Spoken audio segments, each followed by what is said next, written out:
Praise the Lord. Welcome back to my channel GS Vihari. Bible చరిత్రలో యాకోబు కంటూ ఒక ప్రత్యేకత స్థానం ఉంది.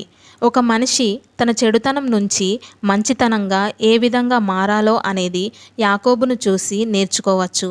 యాకోబు మొదట మోసగాడై ఉన్నప్పటికీ తరువాత పెనియేలు అనుభవం తర్వాత ఇజ్రాయేలుగా మార్చబడ్డాడు. అతనిలో మొదట మోసము, అబద్ధము, కల్మషము ఉన్నప్పటికీ ఇజ్రాయేల్గా మార్చబడిన తర్వాత యథార్థత, ధైర్యము, మంచితనము వచ్చాయి. యాకోబు 12 మంది కుమారులతో బహుగా దేవుని చేత ఆశీర్వదించబడ్డాడు. యాకోబు కుమారుల పేర్లను బట్టియే ఇజ్రాయెల్ ప్రజలను 12 గోత్రములుగా విభజించబడ్డాయి. యాకోబు పేరును బట్టియే ఇజ్రాయేలు జనముగా ఏర్పరచబడింది. ఇజ్రాయేలు ప్రజలను దేవుడు ఎక్కువగా ప్రేమించాడు. యాకోబు యెహోవా దేవుని పట్ల అధిక భక్తి, విశ్వాసాలు కలిగి ఉన్నాడు. దేవుడు కూడా యాకోబును ఎక్కువగా ప్రేమించి ఆశీర్వదించాడు. కనుకనే ఇజ్రాయెల్ ప్రజలు దేవుణ్ణి యాకోబు దేవా అని పిలిచేవారు. ఇక యాకోబు చరిత్రలోనికి వస్తే ఇస్సాకు భార్య రిబ్కా. ఆమె బహు సౌందర్యవతి, వినయ సంపన్నురాలు. ఆ దంపతులకు ఏశావు, యాకోబు అను 2 కుమారులు కలిగారు. వారిలో యాకోబు చిన్నవాడు. యాకోబు అను మాటకు మోసగాడు అని అర్థం. రిబ్కా గర్భవతిగా ఉన్నప్పుడు ఆమె గర్భంలోని శిశువులు ఒకరితో ఒకరు పెనుగులాడసాగారు. ఈ సంగతి గమనించిన రిబ్కా దేవుణ్ణి ప్రార్థించింది. దేవుడు ఆమెతో, నీ గర్భంలోని 2 జనపదాలు ఉన్నాయి, ఒకదానికంటే మరొకటి బలిష్టమైనదై ఎక్కువగా వృద్ధి చెందుతుంది అని చెప్పాడు. పెద్దవాడు చిన్నవాడికి దాసుడవుతాడు అన్న మాట కూడా దేవుడు చెప్పాడు. యాకోబు ఏశావు యొక్క మడమ పట్టుకొని పుట్టాడు. ఏశావు ఎర్రనివాడు, శరీరమంతా రోమాలు కలిగినవాడు. అతడు అడవిలో సంచరిస్తూ జంతువులను వేటాడి జీవితం గడిపేవాడు. యాకోబు పశువులను మేపుతూ గుడారంలో నివసించేవాడు. ఒకసారి ఏశావుకు బాగా ఆకలిగా వచ్చాడు. ఇంట్లో కలెకూర వంటకం చేస్తున్న యాకోబును కొంత ఆహారం ఇమ్మన్నాడు. ఆహారానికి బదులుగా యాకోబు తన అన్న యొక్క జ్యేష్ఠత్వాన్ని అడిగి తీసుకున్నాడు. ఇస్సాకు ముసలివాడై ఉన్నప్పుడు అతడు ఒకరోజు ఏశావును పిలిపించి, నేను వృద్ధుడను, నా మరణదినము నాకు తెలియదు, కాబట్టి నీవు వేటాడి మాంసం తెచ్చి నేను చావకముందు నేను నిన్ను ఆశీర్వదించున్నట్లు నాకు ఇష్టమైన భోజనము వండి తీసుకురా అని చెప్తుంటే వెంటనే రిబ్కా యాకోబును పిలిచి ఇస్సాకు చెప్పిన మాటలను తన చిన్న కుమారుడి యొక్క యాకోబుకు చెప్పి ఆమె వంట చేసి యాకోబుకు ఏశావు వేషం వేసి అతని చేత ఇస్సాకుకు భోజనం పంపుతుంది. యాకోబు ఇస్సాకు దగ్గరికి రాగానే నా తండ్రి అని పిలుస్తాడు. వెంటనే ఇస్సాకు నువ్వు ఎవరు అని అడుగుతాడు. యాకోబు తాను యాకోబు అని చెప్పకుండా ఏశావు అని చెబుతాడు.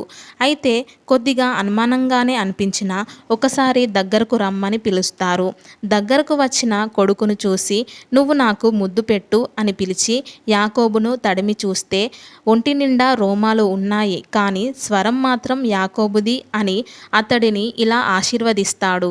దేవుడు నీకు అధికమైన ధాన్యము, ద్రాక్షరసము ఇస్తాడు. జనులు నీకు దాసులుగా ఉంటారు. నీ బంధువులకు నీవు రాజువై ఉంటావు. నిన్ను శపించే వాళ్ళు శపించబడతారు, నిన్ను దీవించే వాళ్ళు దీవెనలు పొందుతారు అని ఇస్సాకు యాకోబును దీవిస్తాడు. యాకోబు వెళ్ళిపోయిన తర్వాత ఏశావు అక్కడికి వస్తాడు. యాకోబు తండ్రిని మోసం చేసి తనకు రావాల్సిన దీవెనలు అన్ని పొందాడు అని తెలుసుకున్నాడు. మనసులో చాలా బాధపడ్డాడు. ఒక దీవెనైనా ఇవ్వమని తండ్రిని బ్రతిమిలాడాడు. ఇస్సాకు అతన్ని చూసి నీవు కత్తి చేత బ్రతుకుతావు, నీ నివాసము శారము లేనిదై ఉంటుంది, నీవు నీ తమ్ముడికి దాసునిగా అవుతావు అన్నాడు. ఏశావు యాకోబుపై చాలా కోపంగా ఉన్నప్పుడు ఈ సంగతి గ్రహించిన రిబ్కా యాకోబును పదనరాములో ఉన్న తన సహోదరుడైన లాబాను వద్దకు పంపింది. యాకోబు తన మేనమామల ఊరికి పారిపోతాడు. పొద్దుగూకుతుంది. ఒకచోట ఆగాడు. ఒక రాతిని తలదిండుగా చేసుకొని నిద్రపోయాడు. నిద్రలో ఒక కల కన్నాడు. ఆ కలలో ఒక నిచ్చెన కనిపిస్తుంది. దాని ఒక కొన భూమి మీద ఉంది, రెండో కొన ఆకాశాన్ని తాకుతుంది. దేవదూతలు ఆ నిచ్చెన ఎక్కుతూ దిగుతూ ఉన్నారు.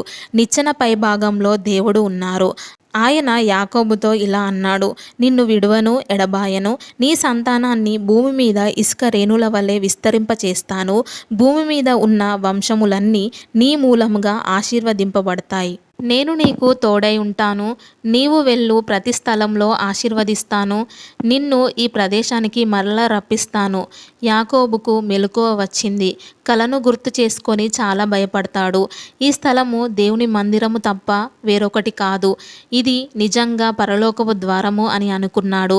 తాను తలగడగా చేసుకున్న రాతిని నిలబెట్టి దానిపై నూనె పోశాడు. ఆ స్థలముకు బేతేలు అని పేరు పెట్టాడు.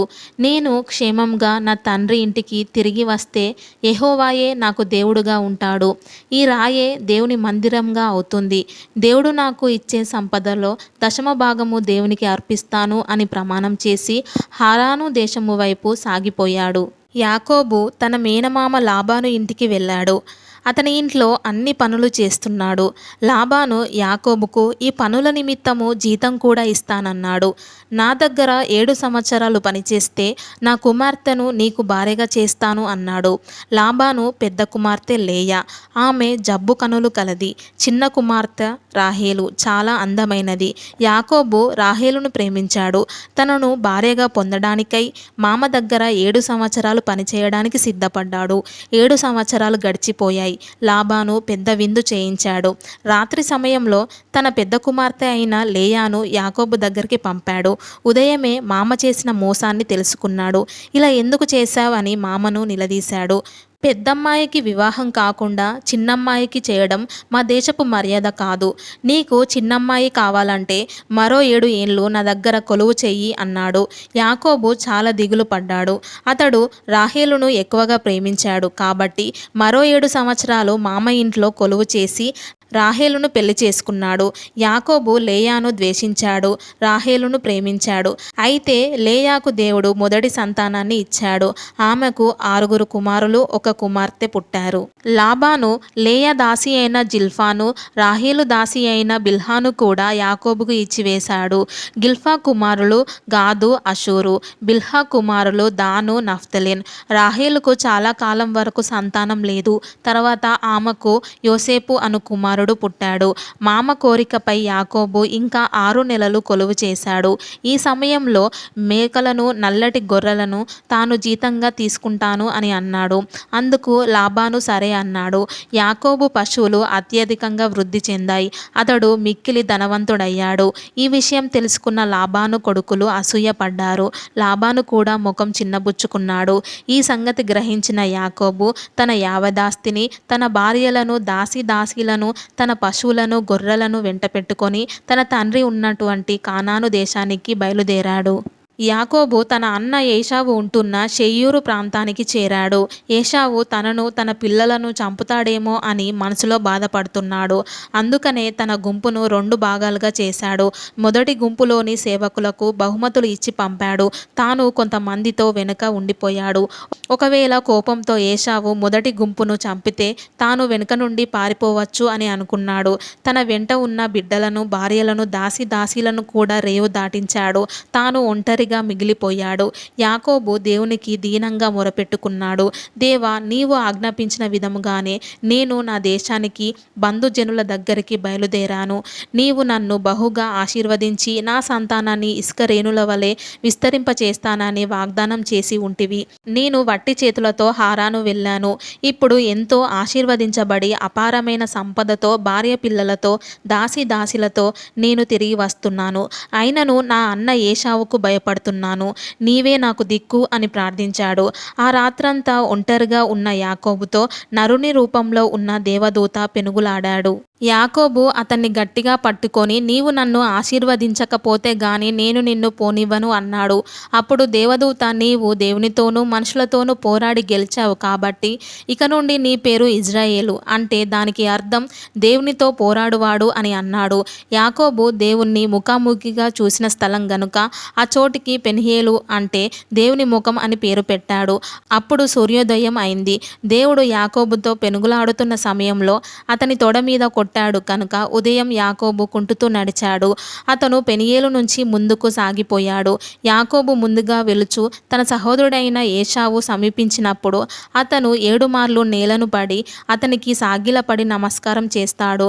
ఏశావు తన దగ్గరికి పరుగులెత్తుకొని వచ్చి కౌగులించుకొని తన మెడ మీద ముద్దు పెట్టుకుంటాడు. వీళ్ళంతా ఎవరు అని అడిగాడు.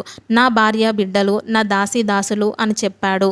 యాకోబు తన భార్యల దగ్గర ఉన్న అన్య దేవతల విగ్రహాలను షేకేము దగ్గర ఉన్న మస్తకి వృక్షం క్రింద పాతిపెట్టాడు. తర్వాత బేతేలుకు వెళ్ళాడు. అక్కడ నుండి వెళ్ళు మార్గంలో రాహేలు తన రెండో భార్య కుమారుడు బెన్యామీనును ప్రసవించి మరణించింది. తర్వాత యాకోబు హెబ్రోను వెళ్ళి తన తండ్రి అయిన ఇస్సాకుతో కలిసి ఉండసాగాడు. యాకోబుకు మొత్తం 12 మంది కుమారులు కలిగారు. వారిలో రాహేలుకు పుట్టిన యోసేపు బెన్యామీను అంటే అతనికి చాలా ఇష్టం. తక్కిన కుమారులు యోసేపును కొట్టి ఐగుప్తు వెళ్ళే ఇష్మాయేలీయులకు అమ్మివేశారు. ఐగుప్తులో యోసేపు రాజు దయ పొంది గొప్ప అధికారి అయ్యాడు. కానానులో కరువు ఏర్పడిన సమయంలో యాకోబు తన కుమారులు ఇతర కుటుంబ సభ్యులతో ఐగుప్తుకు వెళ్ళాడు. యాకోబు ఐగుప్తులో 17 సంవత్సరాలు ఉన్నాడు. అతను 147 సంవత్సరాలు బ్రతికాడు. యాకోబు కోరిక మేరకు అతని మృతదేహాన్ని కానాను దేశంలో మత్పేలా పొలంలో గృహలో అతని పితరుల సమాధుల దగ్గర పాతిపెట్టారు.